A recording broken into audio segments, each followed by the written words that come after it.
Selamat pagi, salam mendoa menyatu dalam doa dan renungan dari Katedral Kristus Raja Purwokerto, Kamis 7 Agustus 2025 bersama saya Frater Theodulus Dimas Saputra.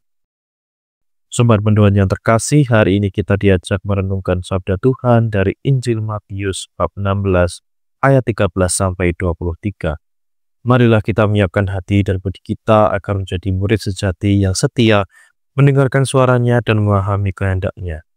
Dalam nama Bapa dan Putra dan Roh Kudus. Amin. Inilah Injil suci menurut Matius. Dimuliakanlah Tuhan. Sekali peristiwa, Yesus tiba di daerah Kaisarea Filipi. Ia bertanya kepada murid-muridnya, "Kata orang, siapakah anak manusia itu?"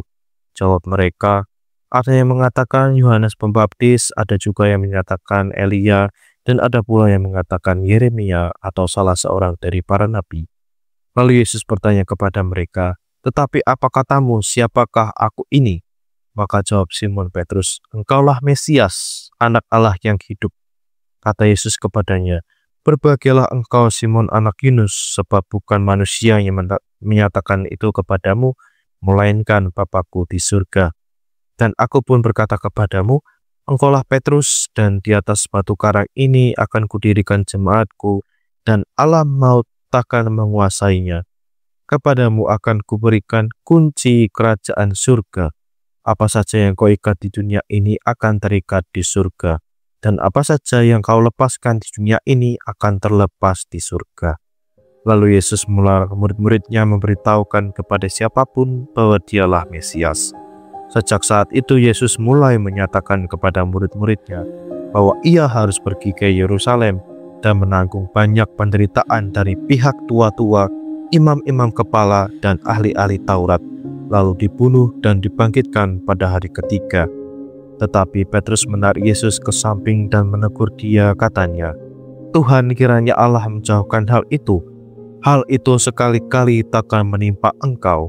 Tetapi Yesus berpaling dan berkata kepada Petrus, "Enyahlah iblis, engkau suatu batu sandungan bagiku, sebab engkau memikirkan bukan yang dipikirkan Allah, melainkan apa yang dipikirkan manusia." Demikianlah sabda Tuhan, terpujilah Kristus.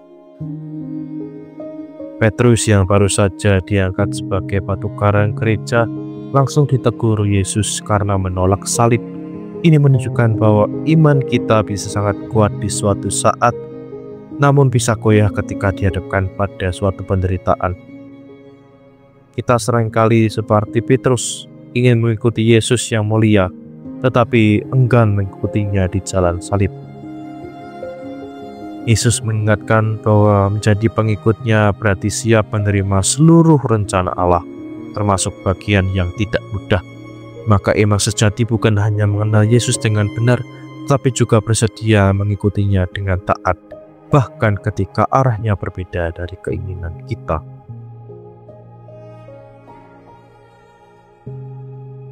Marilah kita berdoa. Tuhan Yesus, Engkau adalah Mesias, anak Allah yang hidup. Ajari aku untuk mengenalmu lebih dalam dan kuatkanlah hatiku untuk setia mengikuti jalanmu, meskipun itu berarti memikul salib. Jauhkanlah aku dari sikap yang hanya ingin kenyamanan, dan bentuklah aku menjadi murid yang taat dan setia dengan pengantaran Kristus Tuhan dan pengantara kami. Semoga kita semua, keluarga kita, dan perjalanan hidup kita senantiasa dalam naungan berkat Allah yang Maha Kuasa, dalam nama Bapa dan Putra dan Roh Kudus. Amin. Selamat pagi, selamat beraktivitas, Tuhan memberkati. Salam mendoa.